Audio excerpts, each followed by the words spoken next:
প্রস্তাব পাঠিয়েছিলেন, ও জিবরাইল আমার বন্ধুর কানে খবর দাও, আমার বন্ধু এই দেশের মাটিতে থাকতে পারবে না, আমার বন্ধু এই রক্ত মাখা জমিনের মধ্যে রাখবো না, আমার বন্ধুর দেহ আমার আরশের ডাইন পাশে দাফন করব।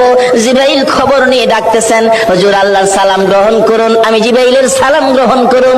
আল্লাহর নবী গো, আপনার দেহ মুবারক আল্লাহর আরশের ডাইন পাশে দাফন হবে, আপনি খুশির সহিত কবুল করুন।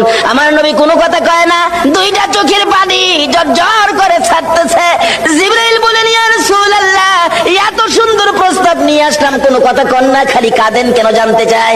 আমার নবী বলেন, জিবরাইল রে, তোমার জন্য খুশির খবর হতে পারে, আমি খুশি হতে পারলাম না, কেন পারলেন না? রে জিবরাইল, আমার দাফন আল্লাহর আরশের ডান পাশে হবে, আমি জানতে চাই আমার গুনাহগার উম্মতের দাফন কই হবে?